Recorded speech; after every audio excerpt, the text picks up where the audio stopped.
Une saga que le monde entier a dévorée, analysée, aimée, et pourtant rarement comprise dans sa profondeur la plus occulte.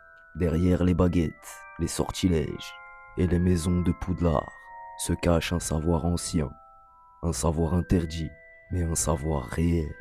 Aujourd'hui, on ne va pas parler de magie, on va parler d'alchimie.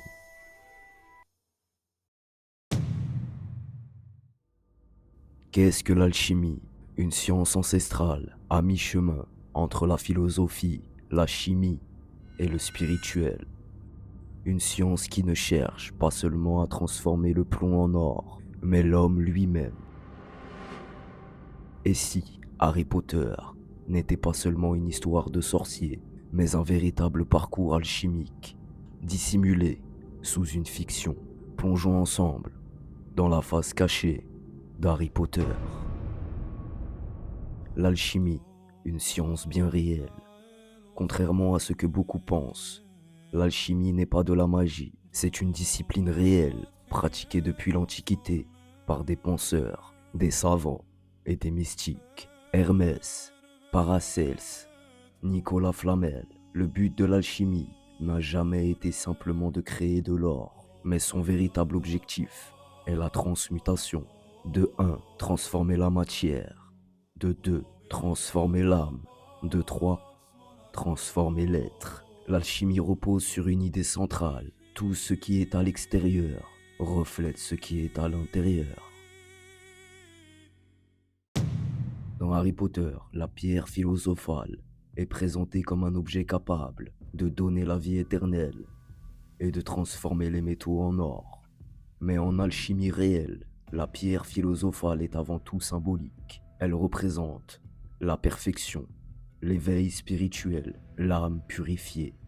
Autrement dit, la pierre philosophale, c'est l'homme accompli. Harry n'essaie pas seulement de la protéger, il devient progressivement digne de l'atteindre. L'alchimie se divise en 3 grandes phases que l'on retrouve clairement dans Harry Potter. La première phase est la Nigredo, l'œuvre noire, la destruction, le chaos, la souffrance. Orphelin, maltraité et rejeté, Harry commence dans la douleur et l'obscurité. C'est la mort symbolique de l'ego. La deuxième phase est l'Albedo, l'œuvre blanc, la purification, la connaissance et la révélation. Harry découvre la vérité sur lui-même, sur Voldemort, sur le monde magique. Il comprend que le bien et le mal ne sont pas si simples. Arrive la troisième phase, la Rubedo, l'œuvre rouge, l'accomplissement, le sacrifice, la renaissance. Harry accepte la mort, il se sacrifie volontairement et renaît transformé, exactement comme le véritable processus alchimique. Harry n'est pas un héros par puissance, il est par sa capacité à aimer, souffrir, se sacrifier. Ce sont les clés de l'alchimie spirituelle, et Rowling le sait. Chaque symbole, chaque épreuve, chaque mort n'est pas là par hasard. Maintenant que vous avez compris ce que c'est l'alchimie, plongeons dans l'œuvre d'Harry Potter.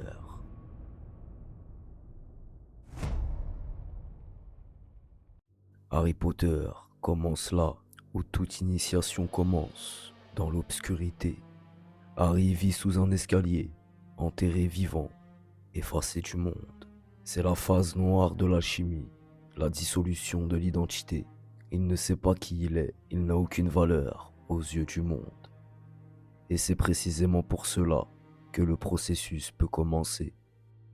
La lettre de Poudlard n'est pas une invitation joyeuse, c'est une rupture violente avec l'ancien monde, un appel initiatique.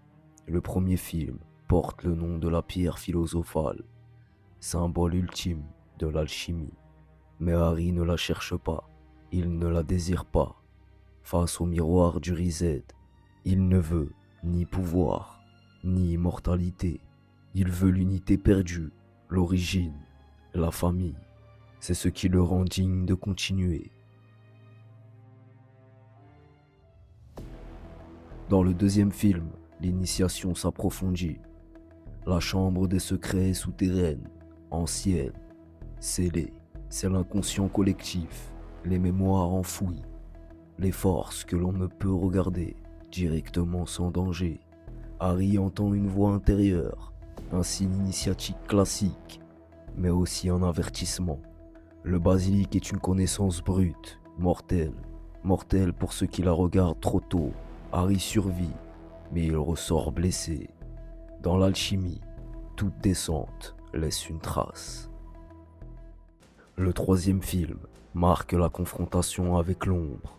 Les détraqueurs incarnent le vide intérieur, la perte de sens, la dépression. Il aspire la joie, la lumière, l'élan vital. Harry est plus affecté que les autres parce que l'initié ressent plus profondément.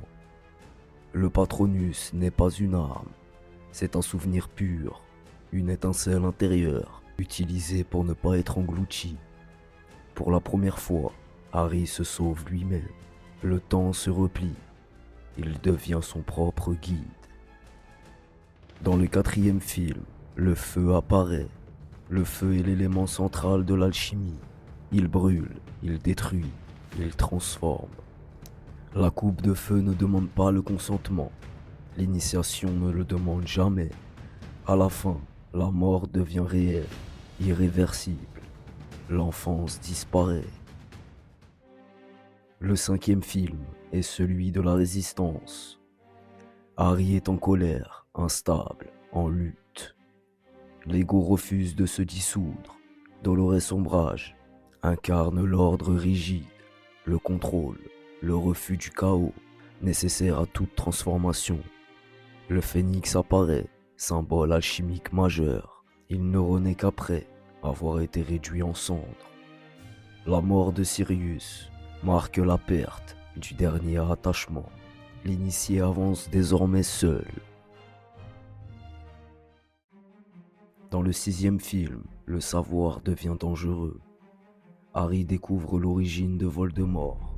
Il comprend ce qui arrive lorsqu'on refuse la mort intérieure et que l'on cherche l'immortalité du corps.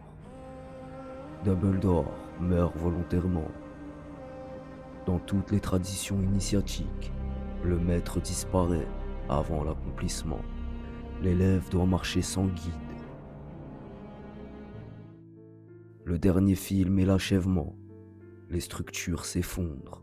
Il n'y a plus d'école, plus de refuge. Harry ne combat plus. Il marche vers la mort. Calme, silencieux, il accepte de disparaître. Dans l'espace blanc, hors du monde, l'ego est dissous. C'est la renaissance alchimique. Harry revient transformé, non pour dominer, mais pour laisser mourir ceux qui devaient mourir. Et c'est ici que tout prend une autre dimension.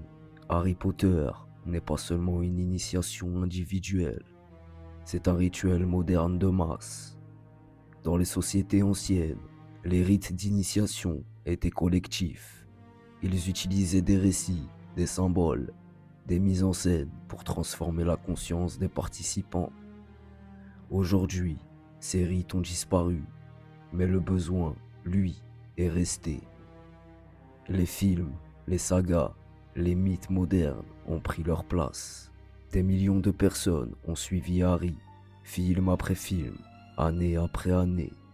Des millions de personnes ont inconsciemment traversé les mêmes étapes, la même perte, la même peur, la même mort symbolique et la même renaissance. Sans le savoir, sans le nommer, sans l'analyser, c'est ce qu'on appelle un rituel de masse. Harry Potter n'ordonne rien. Il n'endoctrine pas. Il propose une traversée symbolique collective. Certains n'y verront qu'un divertissement. D'autres ressentiront une résonance profonde, un malaise, une fascination inexpliquée. Parce que ces récits ne parlent pas à l'intellect. Ils parlent à la mémoire ancienne de l'humanité. Harry Potter ne raconte pas l'histoire d'un sorcier. Il raconte, à une époque qu'il a oubliée, le chemin initiatique que l'homme parcourut depuis toujours.